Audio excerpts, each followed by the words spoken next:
Good morning, everyone. I'm trying to do my best, Dan. Welcome. What's up, everybody? Welcome to day one of our indie game business sessions. We hope you guys are as excited as we are to kick it off. We're going to be talking about funding and publishing and running an indie studio. So It's going to be amazing. it's going to be a great next 2 days. Yes, we got a bunch of different subjects all about that, and you don't want to miss a single one, especially this one. Especially this one. A lot of people need to hear this stuff right here. Yeah, we've been getting all the details of what's in the deck, so it's going to be a good one. But without further ado, we have Max here, who's going to be doing his lecture on how to build a team that gives us and thrives. Max, the stage is all yours. Thank you. Yeah, a pleasure to be here, and exciting to be the first person. Fortunately, it's not morning for me, so I'll bring the sort of post-lunchtime energy for anyone who is, if it's 9 a.m. where you are, or whatever time it might be. I appreciate that this is morning, so we'll go steady. But we have a lot to cover because this is a big topic, and it means more than anything at the moment. With everyone who's kind of unsure about, are they going to stay in the role that they're doing? The job security is pretty low. It's a difficult time in the industry. So how do you hold on to the great team that you built in the great times during the hard times, right? So it's really important. And also another reason why this talk is probably quite, apt at the moment is because a lot of people are looking to start new studios and start new businesses. So if you're looking at making that not a lifestyle business and actually going to build a team around yourself, then there's a lot of things that you'll need to learn and kind of grasp before doing so, or not before doing so and making the same mistakes I did and taking your time with it. But you can shortcut through with some of the mistakes and things that I've learned, which I think you'll find pretty useful. So going into it then, firstly, I'm Max. Just a little intro. I'm Max Louis. I've been running MLC Studio for the past 7 or 8 years now. I've been doing so since I was around 18 years old. So it was kind of a unique time to do that. But yeah, it's been amazing. And one of the reasons why I feel so passionate about this is because the people that are in the team for me and how the impact that what we do has on the team and the clients we work with as people is the biggest reason why I do this in the first place. So it's a particular point that I absolutely love. And so how do I know all the stuff that we're talking about? So I've got a little video here. This is a little video of what we called MLC Union, although now with the unions, I don't love the name, but we used to run these sessions. We're a remote team, and we used to run these sessions to get everyone together. And it would be 2 or 3 days. This was in beautiful Devon in the UK. And I think we did 3 nights there, and it was just amazing. This big house, all of us together, eating, laughing and having good times, but also running a bunch of workshop activities that we can't normally do in a remote setting. It was fantastic. We did 2 of these when, it was easier to spend money on this kind of thing. But they did such wonders for the business and, for the team and for the people. So, yeah, you can see some of the clips here, everyone having a good time. And that has led to some great results. So, MLC Studio, what are we? We're an art outsourcing studio predominantly, but really our mission is to help indie game developers succeed, right? We're looking at the commercial vision that game developers have and how can we help them get there? How can we take it from just idea or demo that they're at now and take them all the way to shipping that game? Because it's tough and we've done it hundreds of times. So if we can lend that experience and help developers reach that success, then we've done a great job. So, and we were fortunate enough last year to win the Best Place to Work Award UK from GI Biz, which was exciting. And we actually are on Glassdoor at 4.8, which is really great. And that's all from anonymous reviews from people in the team. We can't touch those reviews. It's pretty well guarded, Glassdoor, so it's quite hard to get the kind of ratings that people look for. But we're leagues above others, which is really awesome. Lots of people would recommend us. So that's a testament to kind of what we've built and the stories that come from the team about how MLC has been a place that allowed them to really thrive is just so amazing. It's like I'm not going to share those today because I'm going to talk more about what I've learned and who I am and what we do.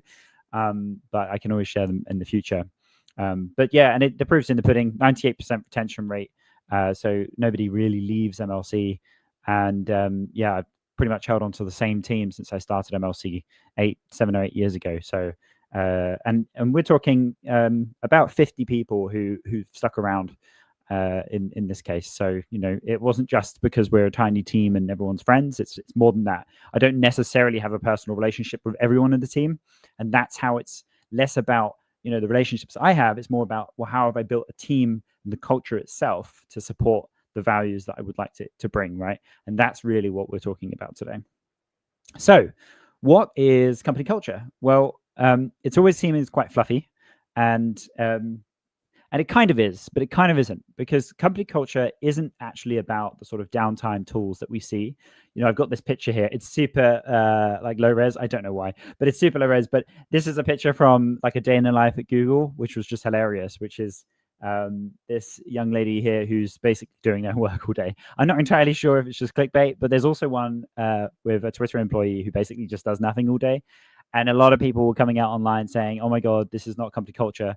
Like, why aren't they working? Which is such a valid and interesting point. And I do wonder, if Google has the ability for the staff to play drums like randomly as that's learning a new skill. Well, interesting. How has that actually been a tool that they've used to drive engagement from their team? And that's what company culture is all about. I'm not saying that this is the way to do it. I'm actually saying this probably isn't. But company culture isn't about downtime. It's about how you use those tools to drive team engagement and drive behavior, the unwritten rules, basically. And encouraging behavior without asking people to do something is so much more powerful than trying to force people to behave in certain ways. So that's why company culture is so important, because if you want people to feel a certain way about the company, maybe in the way that you do, and we'll talk about that in a second, how are you going to be able to drive that behavior? And in the context of games, and this can be applied to actually any business, not just games, but in the context of games, how do you drive player behavior? And that's so similar to how you drive your team's behavior. I think often that gets overlooked. So yeah, definitely one to kind of think about in the background while we go through this.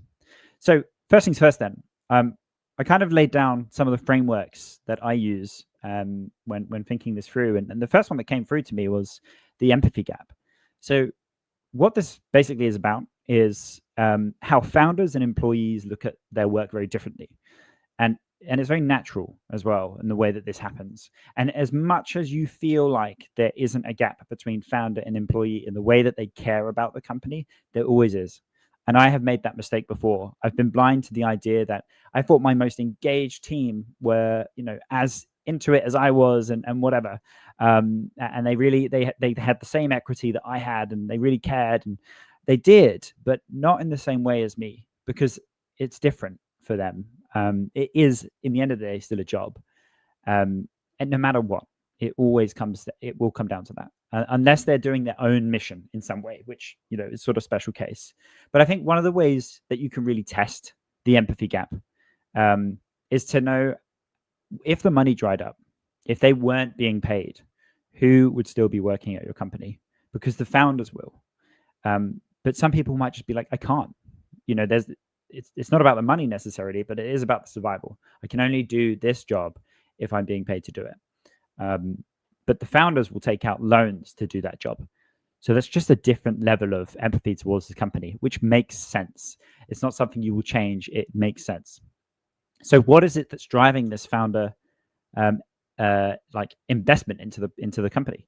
So it's equity and it's the consequences generally. I mean, there's many things, but these are two big, strong ones. Equity means they're going to feel the benefits of the work that they're doing. So a founder is going to hopefully sell one day, or potentially just live a really great lifestyle. But maybe they'll just achieve their dream and their mission, but there's equity behind that. And then consequences is another one. They're going to feel when things don't work out, because they're the ones that are going to have to make the difficult decisions. They're the ones that are having an ultimate impact on everyone around them. So there's consequences to everything. And the employee has less empathy gap on the empathy gap because potentially they're just missing impact. So if your balance is looking quite skewed, like in this example here, that's quite a skewed balance. And you can bring those closer to each other. But if it's feeling quite skewed, we're going to talk about today, how do you bring that empathy up from the employees? And how can you make that gap smaller? And a couple of those are, if an employee has lack of visibility or doesn't feel the impact that they're having on the company, then they're definitely going to have less empathy in the company or engagement in the company. And actually, if you level out founder and employee as close as possible, you get more productivity from your team. Everyone enjoys their work more. You get the best out of the people that you work with. And that's great for everyone. So everyone wins by closing this gap. Nobody is losing here. And I think, one question to ask yourself is, do you do your best work when working for yourself or working for a company that's paying you to do it? Sometimes, you can have an answer to it. It doesn't have to be one way or the other. There is no particular answer for that. But it really depends on how much accountability and ownership do you have on your work and what's the equity behind that work. So if you say, well, yeah, I'm sure you understand that. So that's I'm not going to try and patronize anyone here, because there's I can assume that everyone, I'm kind of taking a base level that I'm assuming everyone knows about. So let's move on then. So yeah, ultimately it's about ownership. It's ownership over the work you do. It's ownership over potentially the company, over the consequences. It's a sense of ownership. It doesn't even have to be real ownership. So let's talk about this. I found this really interesting when I was diving into this subject. And it's something I've felt many times with the different teams that I've built with MLC. And it's the hidden tax of remote work. It's a kind of catchy title. But what is hidden tax of remote work? Well, instead of telling you, I'll walk you through it. So let's just imagine that you're day one at your new job. Let's imagine we're an employee here. So we're day one, new job. We've got all this novelty. There's this new challenge that we're working on. And we haven't yet failed because we've only just started. And so we're feeling great. 3 months on, habits have started to form, and it's still challenging, which is a good thing. It's obviously taxing on the brain, but that's the point of work. And, we're enjoying the challenge of what we're doing. 6 months in, the willpower expenditure is starting to get a little bit higher. There's potentially a bit of complacency that starts to form. And that's not going to come from a lack of care. It's just going to come from the habits being formed.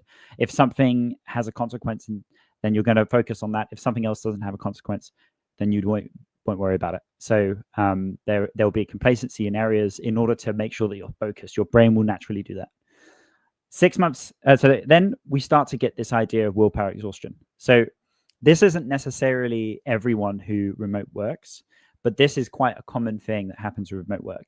So what's happened here is we've gone from real novelty, new challenge, to something that's still challenging, but we're thinking about it less, to something that's no longer quite as challenging, perhaps, but we're actually getting a little bit more complacent with the work, which is causing us to spend more willpower to actually do that work.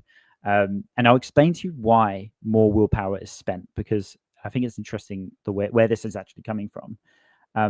But what happens when you start feeling kind of willpower exhaust is it's very easy to start feeling kind of inexplicably lazy. It's like your work becomes quite tricky to do. If that work isn't giving you energy, for example, it just becomes really difficult to go into work and do it. And that means you need to spend more willpower to get the job done. And it becomes, you kind of get this feeling, if you're not absolutely performing at your highest productivity like you were in the first 6 months of your new job, you can start to feel a bit guilty or even unvaluable, which is a horrible feeling. And it can happen. And if this keeps going and going, you end up feeling burnt out. And burnout is something that's super common. So if none of those kind of made sense, maybe burnout does, where your creativity is kind of gone. You're feeling a bit slow and sluggish. And I have the theory that I think remote work is one of the things that's causing this. It doesn't mean that remote work doesn't work, because we're a remote team. But there is a cost to remote work that needs to be considered when you're designing your workplace. And we're going to dive into that a bit more. But let's look at this as ambient daily willpower spend. Okay, so essentially what we're looking at here was in those first few weeks, every single day we spend 10 willpower points out of 100, and we have 90 remaining for the day. It didn't take much effort to get to the computer. It didn't take much effort to like crack on with work. We knew what we needed to do, and it was exciting. So we didn't need that extra motivation that we're giving ourselves. There are exterior motivations for doing the work. Later, if some habits start forming, things get a little bit easier perhaps, then there's a little bit more willpower sometimes to do the same level of activity you did at the start. I think it's pretty unexpected, actually, that nobody's really expecting anyone to have the same energy on day one as they do in 6 months' time. But I think that there's a reason for that, and that's this willpower. So after 6 months, we're spending 40 willpower points a day just to kind of like ambient this is like in the background as we're working. And then all the way down into the burnout area, this is a dangerous zone where if you're spending all your willpower just to get through the day and do your best, then it's really not working for you and there's something going wrong. And this can happen quite a lot. And it isn't necessarily to do with you don't enjoy the work that you're doing. You can love the work you're doing and this still be the case. And I've seen this happen so many times. And I think there's a lot about remote work that's put on people. That we're going to talk about some more. And I think everyone here has their own ideas and experiences for remote working. There's so many positives about remote working, but if it's not like managed carefully, you can overwork because you're at your desk so early and quickly that you're working even longer. Or you can experience this idea that you're working in your home and you can't get away from work, especially if you're a founder as well. And if you've got lots of equity in the business, sort of not necessarily physical equity, but equity in the business.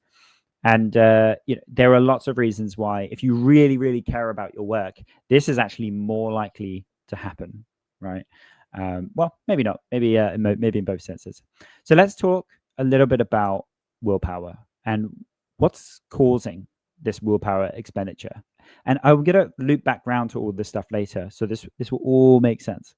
But let's dive into what is this willpower thing all about. So I want you to imagine if you're jumping out of bed to get ready for your remote working day and how much effort it takes to do that.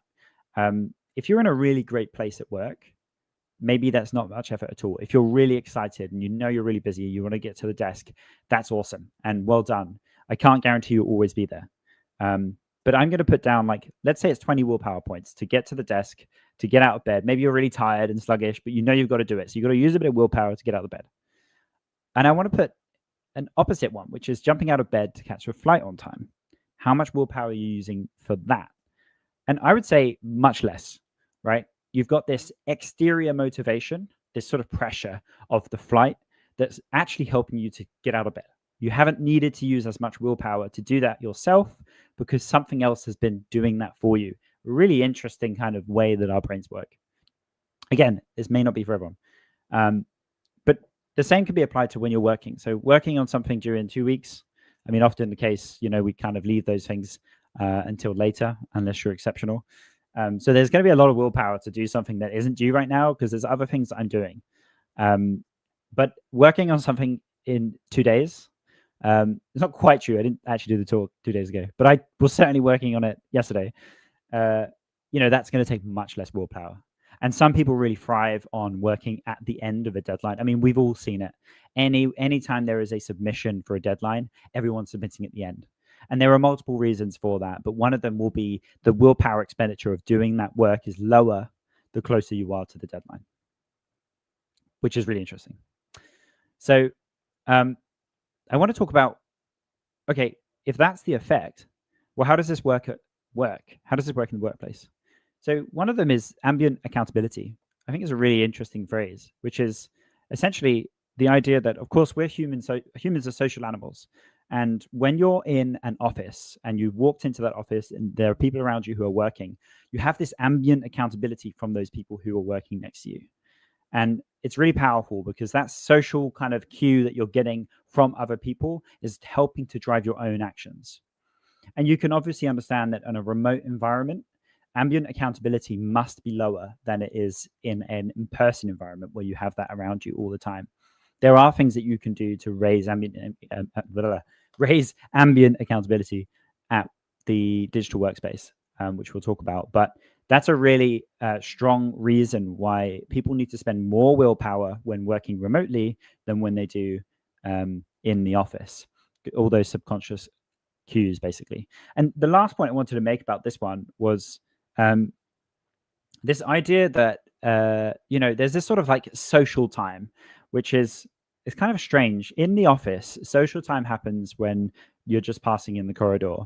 In the remote workspace, social time is only happening generally either forced, like you have a time in the calendar when you're supposed to be socializing, or maybe like the person who's sort of running that, maybe an HR or the boss, is kind of wanting people to socialize, and so creates like a game night and stuff like that. We do those sorts of things. Doesn't really have the same feeling as that sort of natural socialization. And I want to make the point that no matter if somebody is introverted or extroverted, we are all still social animals. So, it's quite easy. I've had a lot of people who are introverted who don't think that ambient accountability is important. But when I've included ambient accountability for those people without them really noticing, so sort of soft accountability in the background, potentially, we'll get to some of the ways we do that in a bit.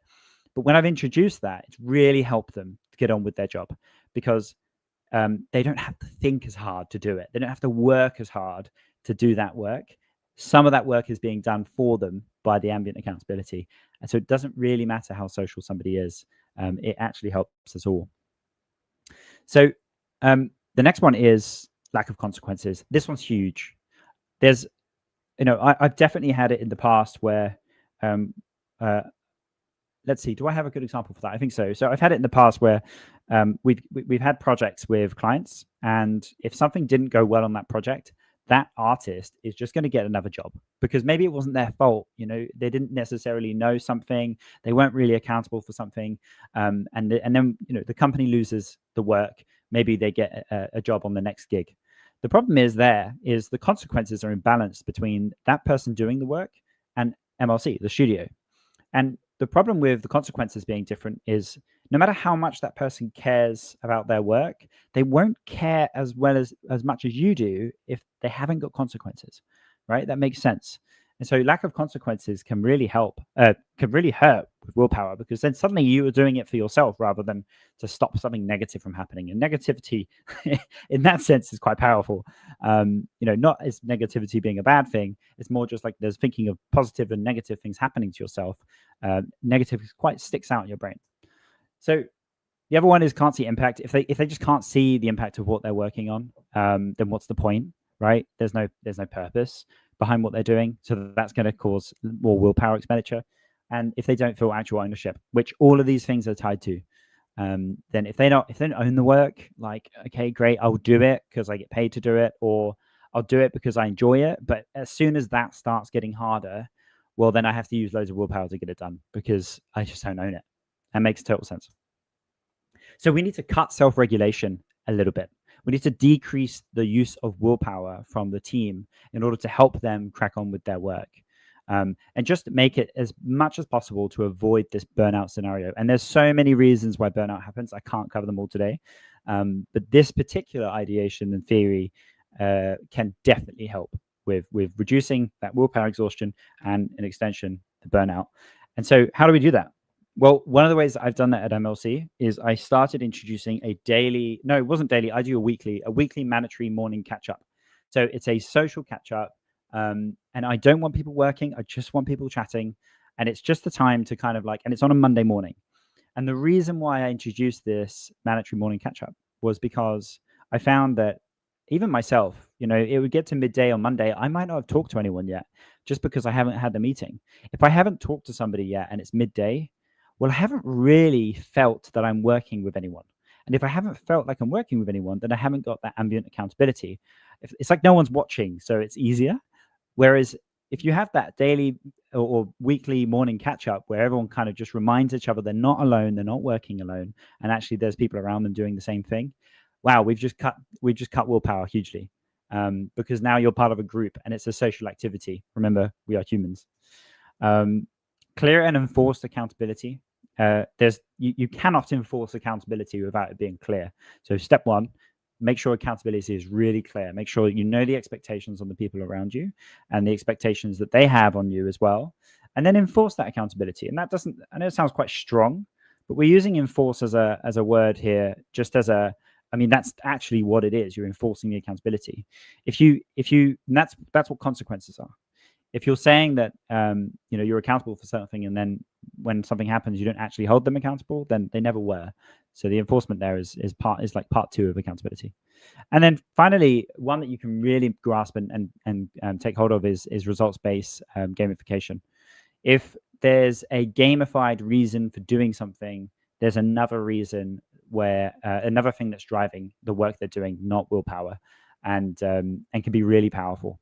So there's loads of things you could be doing in gamification. You could be doing things like leaderboards, for example, where everyone can potentially see the wins of their teammates and their peers. You could have like stand-ups where everyone gets to show and tell the kind of work they've been doing, like really positive stuff. And now also, if it's going to be gamified, you can also do kind of like rewards ceremonies and award ceremonies. We've done that before at MLC Union, where in person we had an award ceremony where I think it was like 10 or 11 awards were given out for. Some of them were kind of voted on, but others were factual, or like objective. Like, for example, we had most 5-star reviews from a client, which is really nice. And whoever wins that won an actual physical thing. So just gamify work a little bit. Why not? We're running game studios here, so why not? So I want to talk about pressure versus protective workplace design, like environments. And I believe this is a bit of a spectrum. There's no particular point on this spectrum that is right or wrong. There is just different things to watch out for depending on which style you're creating. And when I thought of a high pressure environment, I thought Steve Jobs, Elon Musk. And then when I thought of a low pressure environment, I actually was like, I can't really think of one. And then I realized, well, what did Musk take over? Twitter. And what was Twitter like before? Actually, Twitter was one of the videos I saw with the day in a life where, this lady was just drinking matcha tea all day and had like 2 emails to do. And that was her day job at Twitter, apparently, self-proclaimed. And so that if we're going to treat it like that, is a low pressure environment. And there are reasons why both work. But really, it's about where are you on the spectrum and where makes sense for the type of thing you're doing. So high pressure. Well, what are the negatives of high pressure? We're definitely going to be burnout, fragile environment, which means things can change very quickly in a fragile environment. People can leave. That's what the high turnover rate is. People can get annoyed at each other. There can be toxicity that starts to like happen in that environment. Terrible, right? So high pressure environments are kind of short fused environments where they can work on a very, very small project. Like a game jam is a very high pressure environment, or can be a very high pressure environment. But in reality, they don't really last for a super long time. This is where you can use high pressure inside of sprints, for example, rather than having it all the time. But don't be, a dick, obviously. Low pressure then. Well, what negative things happen in low pressure? Complacency, which I haven't spelled correctly, which is hilarious, but lower productivity. And of course, this higher willpower cost, because if there's no external pressure, then it's very difficult to do your work. We've talked about that. But also, there are positives to both of these. So in high pressure, you're driving really fast results from people. You're getting high achievement and excellence from people. Think Gordon Ramsay, this high pressure cooking environment, but also creating some of the best chefs in the world. So there is a place for a high pressure, high achievement and excellence kind of environment. But remember, it's fragile and needs to be done very carefully or for a very short amount of time if you're going to use that level of extreme. Again, this is a spectrum, right? What about on the low pressure end? Well, they actually have some of the best talent tenure, not necessarily, but generally have very good talent tenure, which means that people stay for a long time. High creativity, you've got lots of space and time to think, so you can problem solve and do things properly rather than rush. And it can be very attractive to talent as well, especially in the world we're in, where it's very, there's lots of burnout, lots of mental health illness and stuff like that. So, low pressure can be quite attractive. But both of these aren't quite right, in my view, for MLC. So I think it's all about finding your balance between a pressure and a protective environment, and seeing the difference between the two. And I actually think that you're not doing one or the other. It's not like, you're finding a balance. Okay, I'm more protective. It's actually you're pulling concepts and ideas from each of these. You're not from Elon, but you're pulling from high pressure environments, and then you're pulling from low pressure environments. That's Jack Dorsey on the right, to create your own environment that makes sense. But know how to use these tools, and we'll talk about these tools now. Let me just drink water. That's a good idea. So, the pressure workplace.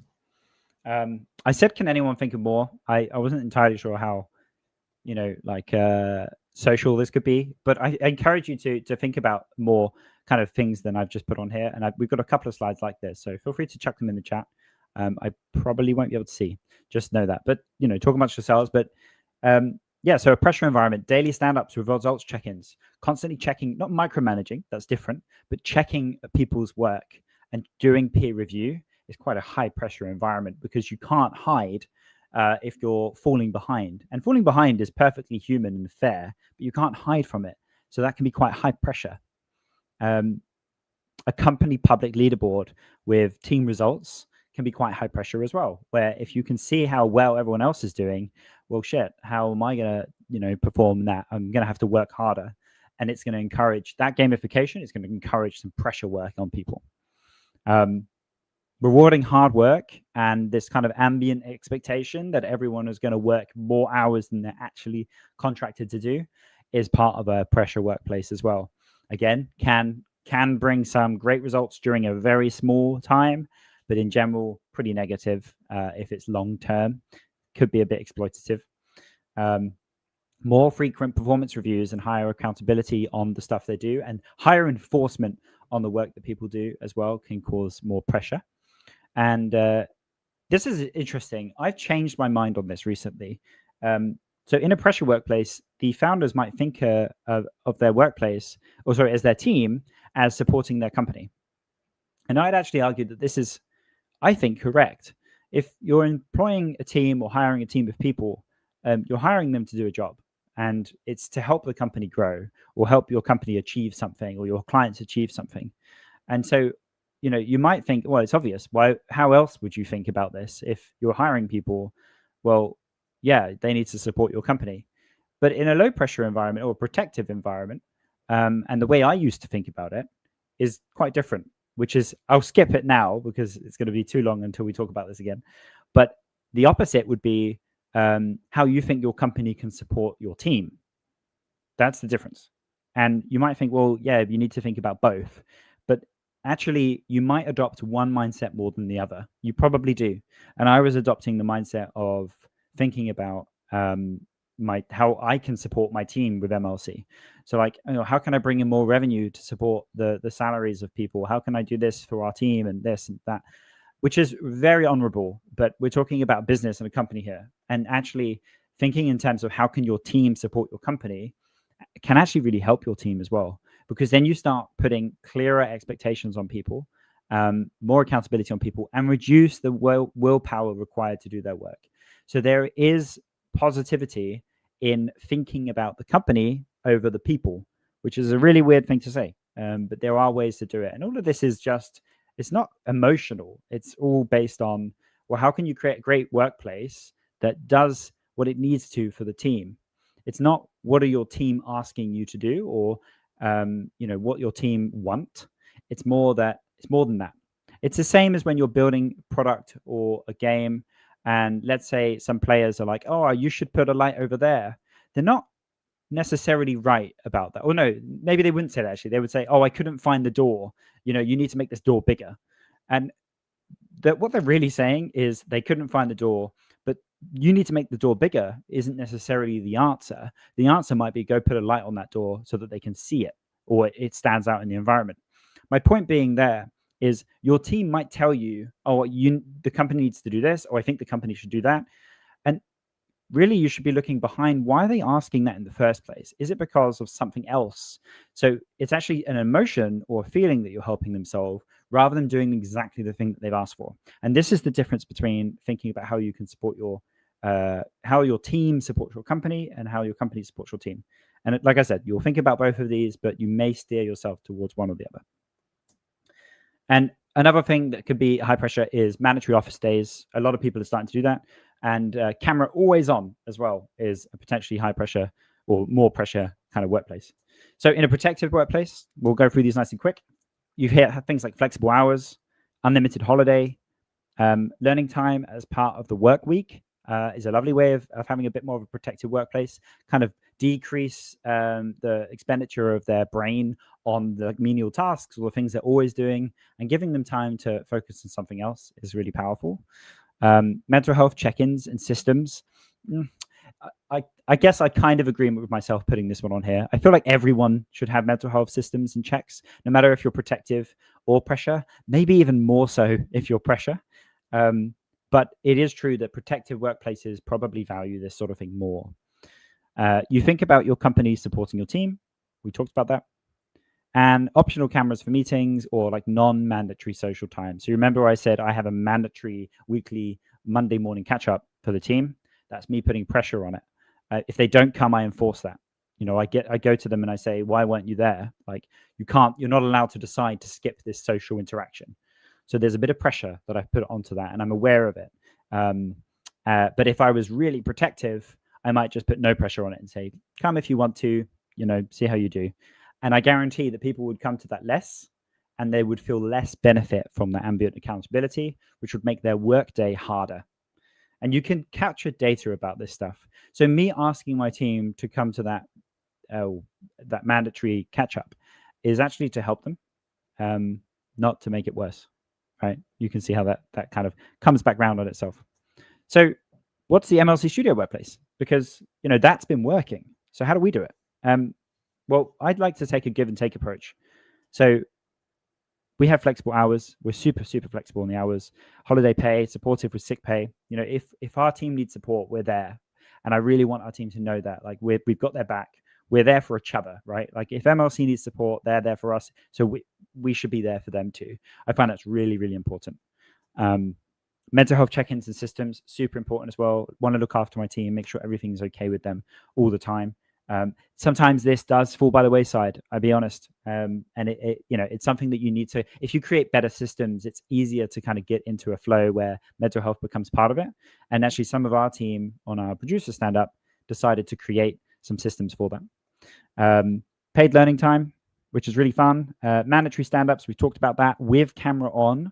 That's another thing. Because I want people engaged in those. Thinking mainly in terms of how the team supports the company. I've started doing that more. I've started doing that more because I felt myself slipping a little bit towards the direction of, you know, the company was just there to support the team and nothing else. So I've been trying to think a bit more in that terms at the moment. And rewarding above and beyond activity through company-wide kudos. So once a month, we reward people for their amazing achievements that they've done. If they've been above and beyond, and this is peer kudos. So anyone on the team can provide kudos for someone, whether they've just been there for them or whatever. You know, that actually applies a little bit of pressure, but it's very soft. So you can see how there's kind of this give and take a little bit in this particular example. So I appreciate I'm throwing lots at you guys. I hope everyone is still doing fine there. So let's talk about ownership in some of the closing stages here. So in column 1, we have an example where a role is fairly generalist and there's kind of low visibility on impact, low equity, and ownership is kind of tied to seniority. I have to say, this sounds to me pretty boring. It's an environment where you're not really allowing people to thrive. You're kind of using people as resources rather than them being a real part of that company. And that isn't going to work long term. This is really easy to do, by the way. Loads of companies don't actually have proper ownership to their team, especially difficult for some founders to let go of work. So really pay attention in your team when you're building your kind of workplace design. How can you give more ownership to people? And we've talked about loads of stuff you can do today. You will be able to get this deck as well. And there's some more coming. And here's a great example. So nice, clearly defined expectations of jobs. You should always have a job description at the ready. Everyone should know their job description. It's just a summary of who they are at the company. It's really useful. Accountable with enforcement. Make sure you get the enforcement bit right. You can't enforce somebody if accountability wasn't clear. So clear accountability is the first step. Then you can enforce it. And you have to get buy-in. So when I say to somebody, you're accountable for this, do you understand? Is the buy-in? Yes. Okay, now I can enforce that. And somebody who can see impact on anything and own anything. Anyone in our company can own something. Really important to me. And little tool tip here is, again, how would you apply ownership for players in your games? So player progression, how do you reward certain behaviors to drive a player forward? Well, that's the kind of thinking that you need to do. And I'd argue that this is so important right now, and also another reason why people are leaving AAA. Many people have come to MLC from AAA and told me they were on conveyor belt. They didn't have ownership, right? They go to indie for ownership. So much better. So output versus outcome. So I want to, wow. Okay, this is a kind of strangely animated slide, but we'll just show everything at once. Output is what the work is. Outcome is what the work does. Difference between the two. And we so often think in output rather than outcome. And the problem with outcome is, output is that you're not really giving somebody the tools to succeed. You're just asking them to do something for you. So here's an example. I gave somebody in our team some tasks on ClickUp, and I was kind of checking if those tasks were completed. And I was kind of measuring the success of the task by how many of those were being completed. So I was very much focused on output of that person. Whereas what would have been way better is thinking about, okay, well, why am I asking this person to do this thing? And how can I help them do it? So you really clearly define the what, not the how. So the way they do it might be up to them, but you need to define what is it that it needs to do, what is the outcome that you're expecting. So what is the goal? That should be the very first thing in the brief that this person's been getting, and very clear expectations about why they're being put in charge of it, what you're expecting from them, and then very clear success criteria. This is the difference between a great task and a bad task, or a great delegation and a bad delegation. Well, not necessarily a bad one, but just one that you're not going to get the most out of someone. So think in outcomes, not in outputs. That's an important little side point there. So last thing then. Oh, hang on. No. What is that? Remember to show what the expected impact of the work is for the company and them. Totally. Yeah, this is super important. When somebody has done the job, regardless if they enjoyed it or not, if that work gets thrown away or it gets used, but they never know that they got used, they can't feel the impact of the work they're doing. So when you ask them to do something next time, it's going to be harder. If you tell them, I'm so thankful that you did this task, look at the revenue you've driven, or look how happy this client was, or we got this review because of you. Wow, that feels so much better. Of course it does. And this is one of the reasons why founders, don't have to spend quite as much willpower as employees, because they have visibility on all this stuff. But you have to remember that the person who's doing this work needs to see that visibility. So get people onto play tests, get them talking to clients or to the gamers, no matter what their role is. If they're in, I don't know, maybe they're an engineer and they don't like talking to people, well, get them to watch videos of people playing the game so that they can see how their thing has been treated in the end result. Really, really important to get that visual on impact. Yes. So lastly then, if my button's working, there we go. So what about in 2026? Kind of looking ahead here. How will teams feel? Well, I've already got one highlighted here, job security. Job security is at an all-time low. I think we all know that. And I want to recall from earlier, like, how do you know? Well, yeah, okay. So why is this such a problem? Well, how can somebody invest into your company if they have low job security, right? Because what I mean there is, like, if in 6 months' time they don't think they're going to be at the company, well, how can they invest their time? And that is going to destroy everything you've done. So do not mess this bit up. You need to give your team job security, or else they can't do all the things that we've talked about in this. So this is almost like a fundamental. And at the moment, be more aware about job security. Everyone's kind of feeling a little bit low on job security. Ask your team about their job security. And how do you reduce that? Well, more company transparency, showing off the wins. For us, I would like to create kind of like a notification where every client we win, everyone in the company can see it. Show the wins to the company, help make people feel more secure in their work, in their job, and also see impact. Double benefit. I don't need you to tell you how to do this part, but definitely brainstorm it.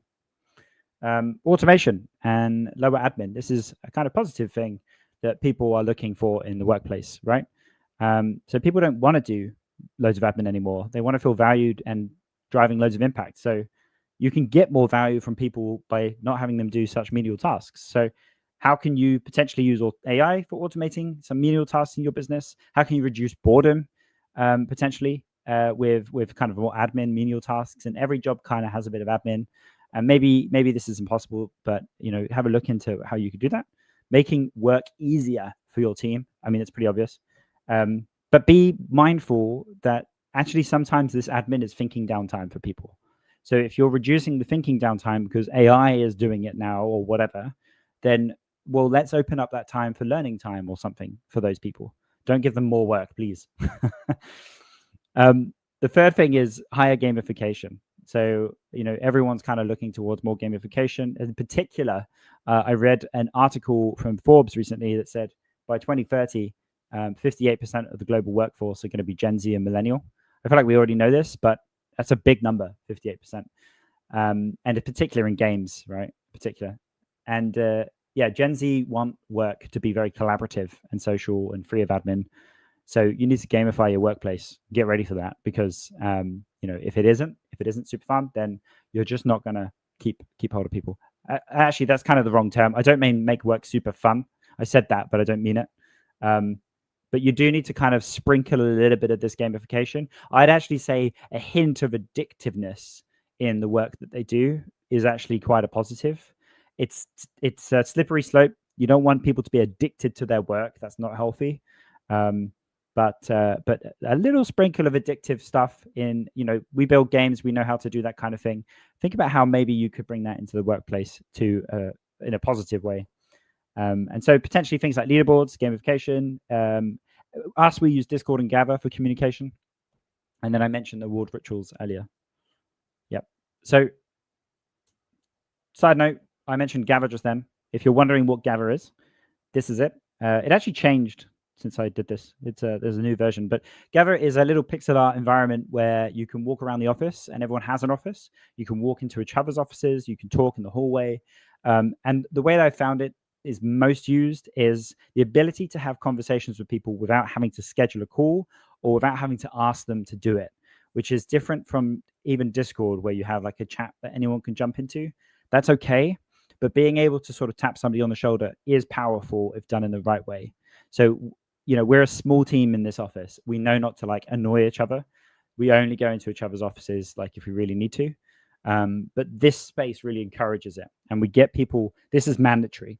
I get people to go on here every single morning. You have to keep Gather open the entire day. That's a part of the ambient accountability, right? If you can see other people at their desks on here, even if it's not real, there's a small ambient accountability there. So how do you build a team that gives a shit? We've talked about a lot of things there that you can do to do that. But I mean, first, get your team behind your company mission.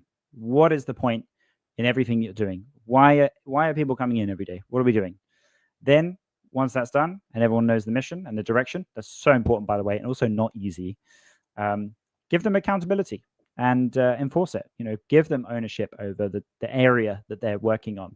Don't micromanage, because that's not ownership, but give them accountability and check that work, or get other people to check it through leaderboards and whatever. You can use many different methods, and you can brainstorm some of these with your favorite AI. Be ultra clear on expectations as well. There's nothing worse than not really knowing what you're supposed to be doing, or who's kind of expecting something. And if the expectations aren't lined up, then it causes chaos later. So ultra clear. Think in outcomes, not in outputs. We talked about that. And then once people see how they're driving impact towards the mission, we talked about direction and mission. If they can see the impact that they're having for the whole company to push them to that mission, then you can use that to drive more value, more impact from that team. And you can adapt and grow together and make it a really symbiotic relationship between the company and the person who's working there. But yes, so but also know the signs when somebody is kind of taking from the company as well. That can happen with some of this sort of ownership stuff. I haven't really got time to go into that. I shouldn't probably mention it yet. But yeah, so I hope that's been really helpful, guys. It's just kind of like a sliver. I could talk about this stuff for hours, to be fair. But I felt like these were kind of really interesting concepts. that could be explored. They're not necessarily right or wrong. They're just kind of things that I've found from working in this, and it's genuinely worked super well. I didn't try and rehash something that already existed, so some of them might be a little bit weird because they're coming out of my brain. But yeah, I hope they kind of serve as an interesting thinking point that you can use to brainstorm and brainstorm your own company workplace design. So yeah, I've been Max, and I think we're probably ready for some questions. We got about 10 minutes for those. Great job. Go ahead and remove your presentation. So you were talking about gamification, and I was thinking back to this job I used to have a long time ago where we had this helping hand award. And if everybody was like, oh, Ash helped out a lot, or she stepped in and did this for me, you would get the helping hand award for the week. And we would all fight to get that thing. And I would get like all excited every time I got it. So yeah, I totally see that now. Yeah. Let's go ahead and get some questions up. So on YouTube from Matrix Wizard, does this apply to already freelance projects? Interesting. I wonder what already freelance. I guess freelance projects that are. I wonder how you mean about that. Does this apply to freelance projects? I think if you're talking about if you're talking about how as a freelancer you're involved in this kind of workplace, then yes. I mean, I don't know if this really answers the question, but to kind of provide some value here, MLC is predominantly a freelance company. So we have about 5 or 6 actual employees, and the rest of the team is contractors or freelancers. So this applies very much to freelancers too, maybe even more so potentially. Complacency is less in freelancers, I'd say, than employees. That's just the way things are. There's less security for a freelancer, so they need to work to get paid, which is great willpower, by the way. You don't need to spend the willpower to do the work. Whereas as an employee, obviously you've got that kind of safety net that you don't have as a contractor. So, but this definitely applies to an environment of contractors or freelancers, not just to employees, maybe even more so. I think they were referring to the empathy gap. So what you were going over for the empathy gap, would that be relevant to freelance? Yeah, definitely. Again, I've got the contractors in the MLC team really behind what MLC do. And it can sometimes go a little bit far where people want to do free work for the company. But that's such a testament to how much they actually care. We don't actually pay people to come to the monthly team meeting. So people come to the team meeting. It's not actually mandatory, but it's highly recommended to come because it's company updates and stuff like that. It's 20 minutes time per week. And in return, we'll provide as much stable work and be the champions behind the artist. It's that give and take approach. So yeah, we've created an environment where our contractors really value the work they do at MLC. They really value MLC. It does wonders for them. They do wonders for us. It's this relationship where we need each other. Really important to have that two-way relationship. I got another one from Matrix Wizard on YouTube. What are the best ways to enforce deadlines / rules in the company from both pressure and protective work environments? So step 1 of that was clarity. You can't enforce something if somebody isn't sure they know something. So I mentioned briefly in the talk about getting buy-in from someone. So step 1 is get written proof that they know the deadline, or some kind of approval that they know the deadline, so that when you can come to enforce it, they know it's there. Then also get ready for the types of challenges you might have. So for example, if somebody misses a deadline and you go to talk to them about it, what they might say is, oh, well, the client added more scope, or I didn't expect this to happen, and that's why I missed the deadline. Yeah, totally fair enough. But the point is they didn't communicate that. So it's not really about the fact they missed the deadline. It's the fact that they missed the deadline and didn't communicate it. So find the bottom of like the real reason behind something, and then enforce that. So say, okay, well, don't let that happen again. If this is the first time, let me support you, and let's create a system where you actually feeling like you can communicate these things that you either weren't communicating because you were scared, or maybe you didn't feel like you needed to. Well, you need to, and now that expectation is set. So what happens is every time you enforce something, you might find that something wasn't clear. Either it wasn't clear, or that person is taking their chances, which is a sign that person may be not for your company. But if it is clear, then if it wasn't clear, sorry, now you can make it clearer. But always, when I go into those kind of conversations, I always go in from a very supportive way of doing it, and that's maybe more protective of me than pressure. I go in and I ask why it happened. Is that what they wanted? Is that the standard they wanted to hold themselves to? What would they wanted if it was perfect? Because often people don't want to miss deadlines; they want to do that. So help them not do that in the future, and ask them how you can help them with that. All right. From Will on YouTube, this talk made me realize that I am within the high willpower expenditure zone, even though I love my work. Do you have tips to help turn this around? I think, do I have tips? Yeah, so one of the things in my team, and I don't know if this helps in your particular case, but one of the things I found in my team is I have a couple of people who are a little bit more socially anxious than others, and they don't want to really socialize. They say that it distracts them from their work. They say that it takes a lot of energy for them to socialize. Introverted people, they are. And I sympathize with that. I'm not introverted myself, but I can understand that. However, I have also tested, if I force with a bit of pressure those people to socialize in the morning, then that willpower goes down. So I would say if you yourself are introverted and don't like socializing, get yourself co-working with someone maybe once or twice a week. It will help. If you feel like you're being watched, it might help you do your work. So you need to create pressure in your environment. And if your leadership team aren't creating that pressure for you, you can ask them to do it. Keep me accountable to these things, please. Or you can create the pressure yourself. But you need to be able to hold yourself accountable. That's really tough if you're on your own as a freelancer. It's a little bit easier when somebody else is watching you. But maybe create that pressure with deadlines that you promise to a client or something like that. And that will really help kind of decrease the willpower. I don't know if that works in your case, but hopefully. So I can tell a little bit of how, since we're all a remote team, I am incredibly introverted and I'm neurodivergent. So if Jay was to tell me like you're forced to have communication, I would be like, I can't do this because it would literally take everything from me. My work would just not get done. Yeah. What I do is, since we work primarily communication wise on Discord, the little green light on Discord holds me accountable. Nice. And I have an incredibly long tracker.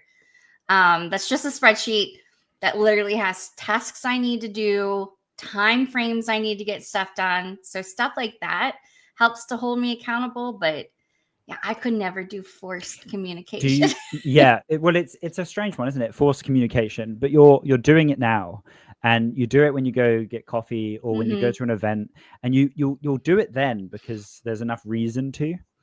So I totally get it, because the type of people I'm talking about in my company are very similar: neurodivergent, introverted people, and you've got to be careful with this stuff, especially if you're not yourself. So yeah, you can't just like going around like putting a ban hammer on everyone if they're not listening and stuff like that. Really got to listen to people, but also don't always take people's word for what they need as gospel. Like we said about if somebody wanted a bigger door in a game, maybe it wasn't the bigger door they needed. They just needed to see it better. So you have to kind of think about, well, why is that then? And is there another way? Like you said, the Discord light can work for you. Yeah, I had to go to GDEX not last week, but the week before. Jay made me do a talk and go do stuff. That's great. I was exhausted. Yeah. Monday in the meetings, because we always have Monday meetings every Monday, like full team meetings. I'm yawning and like holding my head up. And I was like, I'm not cut out for this. He's like, you only went for a few days. Why are you tired? I'm like, because I had to socialize. I had to do a talk. I had to do all this stuff that I'm not used to. But it was a lot of fun. And I actually really learned a lot while doing it. So You can surprise yourself in those when you're in Mhm. uncomfortable environments, and it's got to be just enough, not too much. And then I like this give and take. So sending you for a week to do something really difficult, like if it's possible, like take the morning and the Monday or something like that. We'll give and take to each other, sort of thing. Yeah. Well, it has been such a great, enlightening talk. It's very needed. I hope everybody who's been watching, you got so many great comments from people, but sadly it's time to go. But people are saying how much they appreciated your talk. But yeah, thank you so very much today, Max. All right, guys, up next, if I can pull up my thing, we have Dan Weissman with Surviving the Dragon's Den. So that one will be available here in just a second. Thank you again, Max. Nice See one. you Cheers, later, everyone. guys. Thank you. Bye.